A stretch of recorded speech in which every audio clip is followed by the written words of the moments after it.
Okay, well, why don't we go ahead and get going and look forward to discussing a couple of things this morning. And particularly today, I'd like to encourage this to be a discussion, interested in folks' input about how they handle some of the topics we'll be discussing and what kinds of challenges you've run into and what suggestions or good ways of doing things you've uncovered in the course of doing work comp and other business.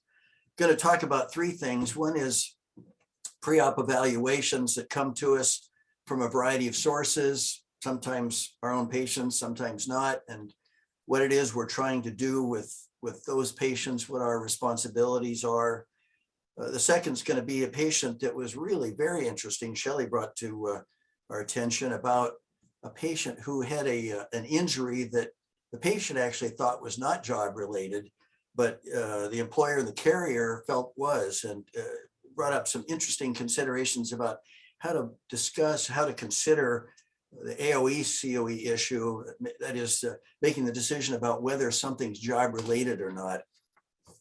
And then finally, a case that I saw and recently concluded that went on for almost 2 years of prolonged care, just the thing really kind of dragging out, and how to bring that to a conclusion, how to decide when enough is enough. So be interested to see what your thoughts are about any of these. So preoperative evaluations. Whose responsibility are these exams? In my own experience, some number of times, in fact, the majority of times, the patient appears in the clinic, may or may not have had an appointment, and shows up with some paperwork from the surgeon and needs to be cleared for the surgery that has been scheduled or is going to be scheduled. And what's our real role with this? What should we be doing? Who are the patients for whom we're responsible? And how do we handle these? And how do we particularly evaluate the patient? And what sort of recommendations to the surgeon and the anesthesiologist should we be making? Sometimes these are patients we don't know. They come in because they don't have a family doctor, much like the variety of urgent care problems we see. They need to be cleared for surgery, and we've never seen them before, and we don't have any medical records to provide us any background information. Sometimes there are patients we do know. They may well be workers' compensation cases. And if we're the primary treating physician, then we have a responsibility for this. Sometimes these are CCAH patients, alliance patients, and we're, of course, the responsible treater for that. And so we have a responsibility. And then others are just, again, the variety of folks with a variety of insurance or not insurance policies. And so that can influence to some degree what we do and how we go about these. So anyway, the patient shows up on the doorstep and has a form and says they need to be cleared for surgery. So put them in the room and need to have a sense of what it is we're really trying to do. Most of these are oftentimes, again, in my experience, the patient says they need clearance or the form says they need clearance. And the question is, are we really clearing the patient for surgery, or are we assigning some sort of risk? Are we making a risk assessment about this patient for surgery as we understand what's going to be happening? And what we want to do in talking today is to discuss that our role really is risk assessment, not so much clearance for surgery. And what is it we should be determining? We've got the recommendation is, and I'll ask Dr. Pricey to chime in on this along the way and comment about how we're going to be using Epic to assist us in the documentation.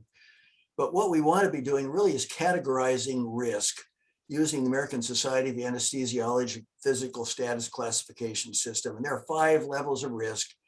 And what we want to do is make an assessment of the patient and determine what's the level of risk, and then allow the anesthesiologist and the surgeon to make a determination as to whether the patient is a good candidate for surgery. So what we're not going to be determining, or preferably, is that we're clearing the patient for surgery. we're not in general, although we may choose to make comments, but medication management during the surgery, either prior to or in the course of surgery. And particularly if the patient, we're not determining if the patient is at risk for a specific surgical procedure, because we often don't know what's going to happen in the course of the surgical procedure. And it's not something that we need to do to determine if a particular procedure is going to be risky for the patient. So as far as medication management goes, which is a question I've seen from time to time, I think we really want to leave it to the surgeon and the anesthesiologist to determine if the patient's current medication is something that would be terminated, stopped temporarily before the procedure, and if so, when, continued during the procedure, or how to handle medication. And then we want to encourage the patient to speak with the surgeon and or anesthesiologist about medication decisions. Now, as far as the review, the history review and exam, we've all got our own ways of doing this, the kinds of things that we're going to consider, but it's worth contemplating at least these components in reviewing a past medical history to the extent we can gather that information. If the patient's got a medical record with us, and we've got some information about this, then that makes it a little bit easier. But otherwise, it really is coming from the patient to gather this sort of information. We need to make a cardiac assessment, particularly is the patient easily fatigued? Is there chest pain? Has there been a history of angina, history of palpitations, any prior cardiovascular disease that we can elicit? From a respiratory standpoint, any history of asthma, COPD, sleep apnea, or any other respiratory problem that the patient may well have had in the past. From a neurologic standpoint, is there a history of seizures or traumatic head injury in the past? Any evidence of stroke or neurologic cardiovascular problems? From an endocrine standpoint, thyroid disease and diabetes, particularly diabetes, is that well controlled or not? From a renal standpoint, any evidence of kidney failure? And then from the personal social standpoint, do they have an alcohol problem or a substance abuse problem? And gathering that information and recording what we learn. From the standpoint of the physical exam, it's just a routine exam, but paying particular attention to cardiac system, pulmonary, neurologic, as well as the rest that you would usually do.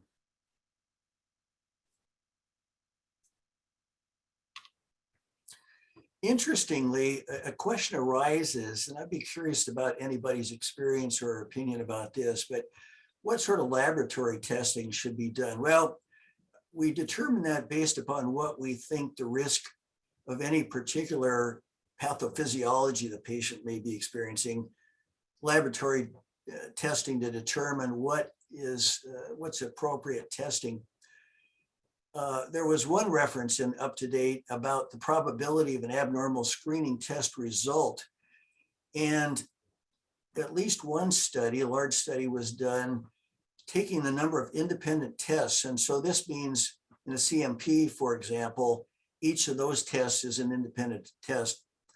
And statistically, there's an increasing incidence of abnormal test result with the more tests that you do. And so if 20 independent tests are done, maybe a CBC and a CMP, there's a 64% chance, plus or minus, that at least one of those tests is going to be abnormal. And that may be a significant abnormality or may not be a significant abnormality. And as the number increases, then the percentage, the likelihood of finding an abnormal test goes up. So what we want to be doing in terms of laboratory testing is contemplating what's really going to make a valuable contribution rather than just sort of screening tests. So in the end, it's your own decision, whatever you think the amount of testing that should be done is appropriate. Maybe it's a CBC, CMP, and a hemoglobin A1C if there's a history of diabetes. Maybe it's something more, make your own judgment, but recognizing that the more testing we do, the greater the risk that something's going to be abnormal that's a false positive. So just bear that in mind as you make decisions about testing. As far as x-rays go, chest x-rays, we some number of times do those. Probably best is to be doing chest x-ray or other x-ray, but particularly chest if there's a pulmonary abnormality, either on history or in the course of the physical exam. Pulmonary function, maybe if there's a pulmonary abnormality on history, excuse me, or exam. And an EKG, if there's a cardiac abnormality on history or exam. If there's no history, if the patient's young and healthy, no history of problems, you don't really find anything on exam, probably really not worthwhile doing chest x-ray, pulmonary function, or EKG. But again, that's up to you. What's the level of comfort you want to have in making a decision about deciding what the risk is of the patient to the procedure or doing a procedure.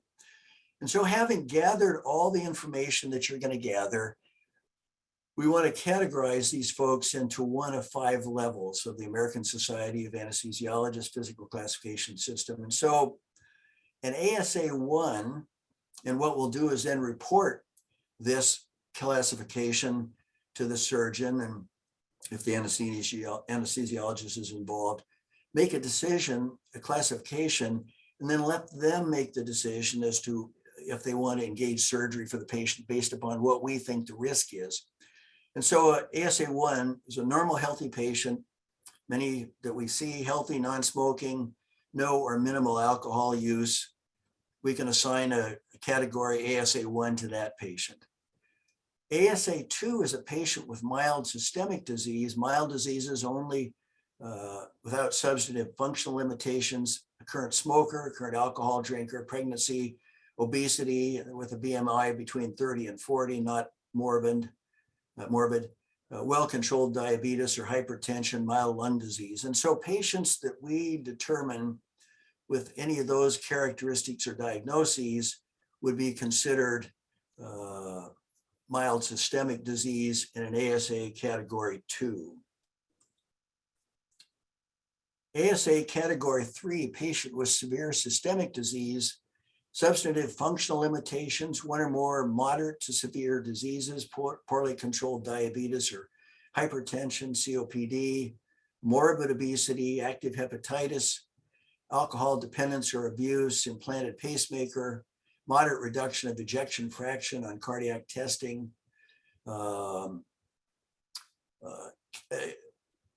prolonged kidney disease, undergoing regularly scheduled dialysis.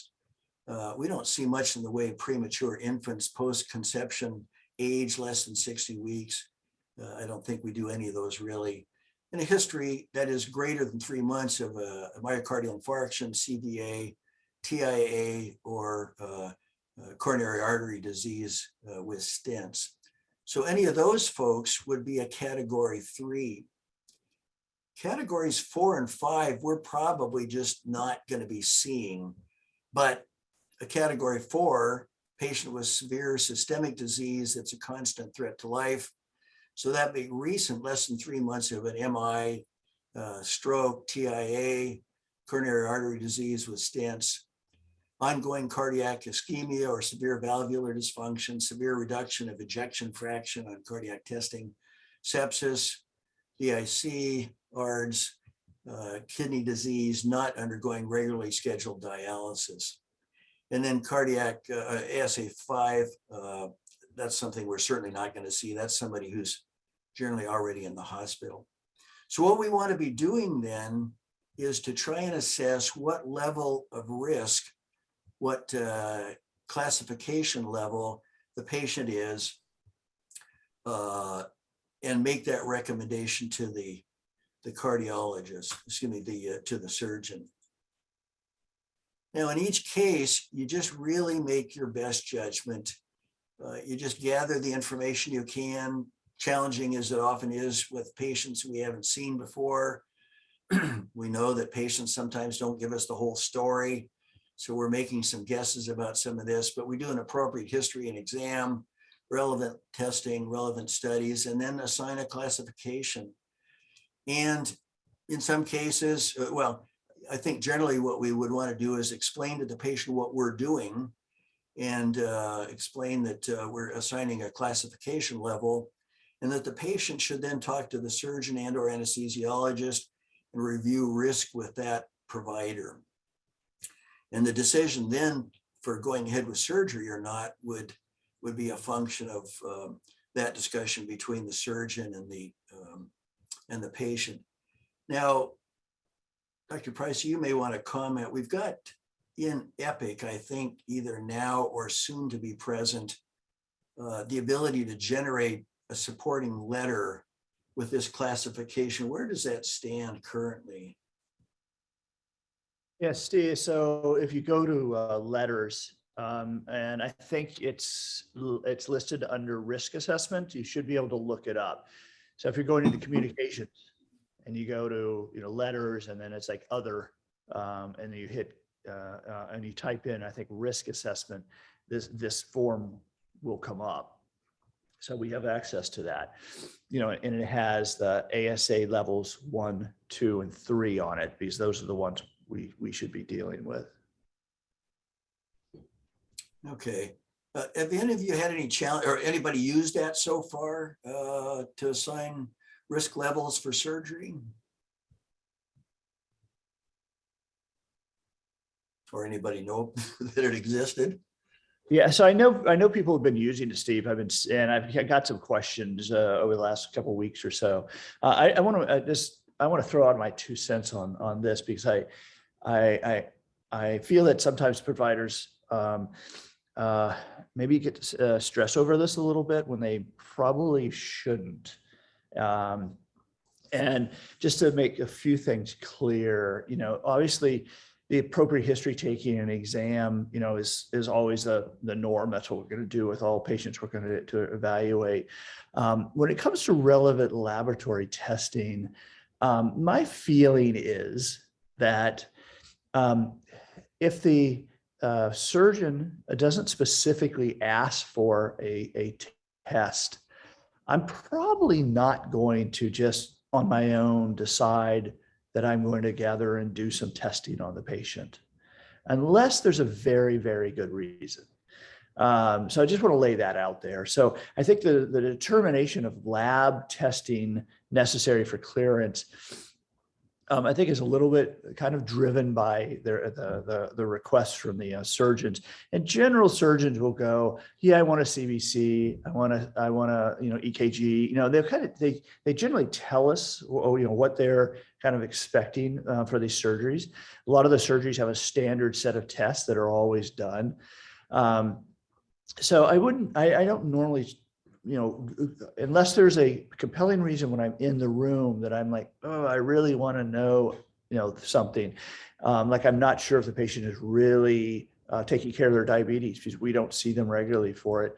I might get an A1C, might do a CMP, just to see where they are. But in general, with these, what's going to happen is, these exams or these evaluations are really to tell a surgeon kind of what overall is going on with their patient.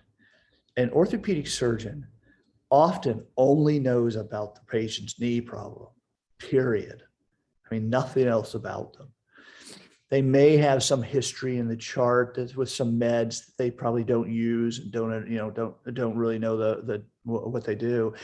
And so our goal is really to present the whole picture of the patient and their health, if they have diabetes, if they have heart disease. And it's really just sort of telling them what they have, what they're on. And unless there's something really out of whack and their diabetes is not under control, they're not taking their blood pressure medicine or something like that, we really don't have to do much more than report the patient's condition, and that gives you the risk factor.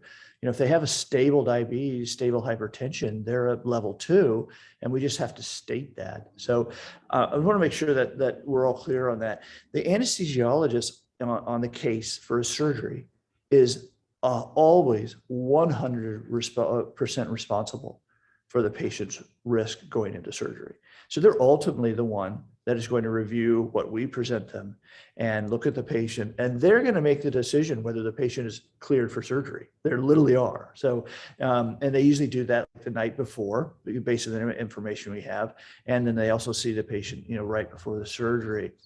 So I don't want anybody to worry too much that, we're going to do one little thing or miss one little item, then the patient would roll into surgery without some piece of information, because the anesthesiologist is going to determine, what information they really, really need and what's the safest course for that patient.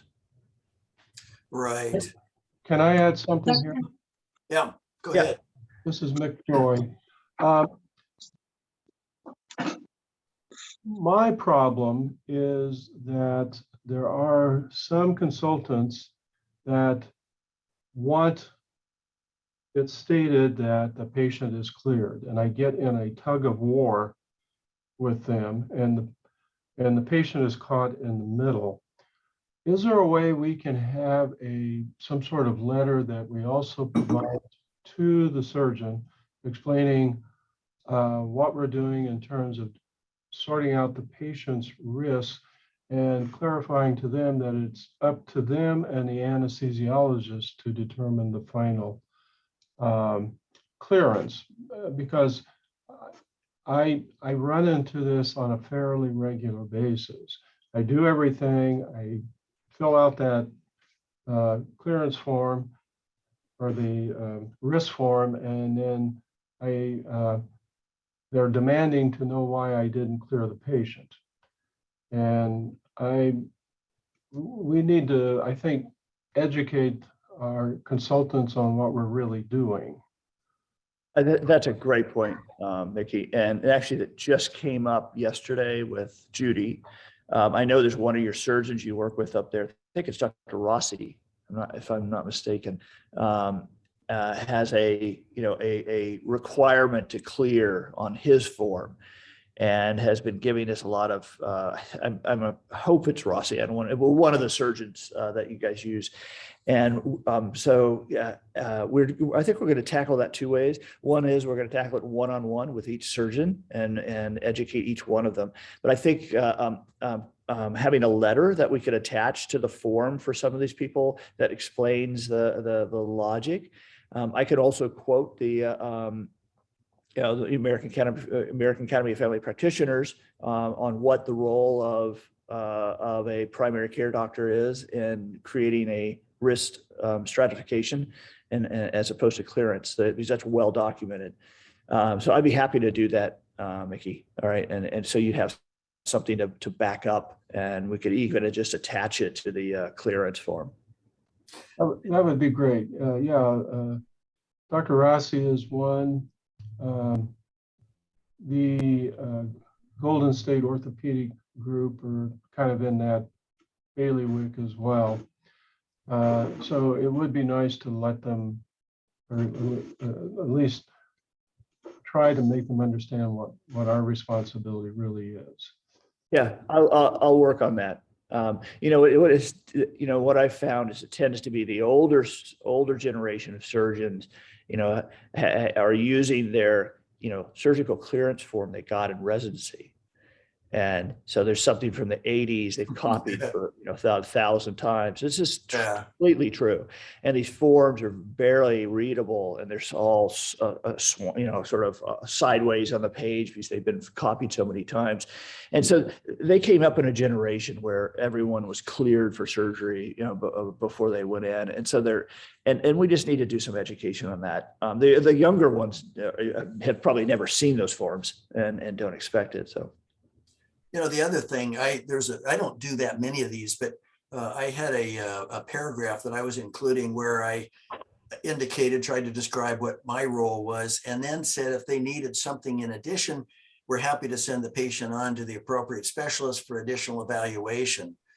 So I think some sort of descriptive paragraph is a good idea to attach to this. And Scott, on the form that the patient brings in, I guess we're not doing anything with that. We're just giving them our letter that is Epic generated. Is that the case? Correct. So what we've been doing this pretty successfully. Maybe we've I think maybe educated the local surgeons in Monterey around, the CHOP surgeons, that when we get their form, at the bottom of it always has a little box that says cleared, and it's supposed to be checked, and we don't check it. We'll fill out the entire rest of the form, but instead of checking clear, we'll attach the surgical risk form, and we're no longer getting any pushback on that, and no one's complaining. So they've gotten, at least around here, the surgeons we deal with are used to that. And I think we just need to to roll that out and sort of get that whole concept going everywhere else. Good. Anybody else have any comments or questions about that? I would definitely second that and appreciate that. I had a different question, if that was okay. Sure. I had the most that we see a lot of these, and most of the surgeons do have what they want, the labs. They also have the EKG, and one thing that a lot of us, at least that in the Santa Cruz area that I've talked with, have a hard time knowing what types of things on an EKG warrant us to stop the surgery and refer them to cardiology. That's a great question. And I don't have an immediate answer to that. It might be worth, Scott, reviewing EKGs and having a discussion at some point of sort of basic what's to be worried about on an EKG and what isn't. It's not something we'll solve right now, but we might want to talk about that in an upcoming discussion. When's it time to send somebody to a cardiologist based upon EKG findings? That would be super, super helpful. Can I say something? Yes. Nick Joy again. My position on the EKGs is, if in doubt, send them out. I think that EKGs are not a reliable screening test, but if you have any suspicion and you're concerned about any little thing or significant thing, you should go ahead and just recommend that the patient be seen and the EKG reviewed by a cardiologist. That way, you may avoid a disaster later on. I agree with that. I have two thoughts. One is that, and I don't know if this is really an issue for us, but half the time it seems like the patient's already got surgery scheduled, and it's usually next week, and they need to be cleared or have the form filled out and take it to their surgeon so they can go ahead with next Wednesday's surgery. And that, of course, if we send them to the cardiologist, that delays things, although that's not our problem, really. The second thing is, how often do we get EKGs that have a small Q wave in one lead, and the reading is possible MI? And, it doesn't seem like that's a real problem. Especially when the patient has no symptoms. Yes. That's the especially difficult time. And no history. And they're a middle-aged, healthy person. Yes. So, basically, everyone over 50 or 55 is going to have some findings on their EKG. Everyone. Right. Some little twizzle, right? So everybody getting hips and knees, they're always going to have this.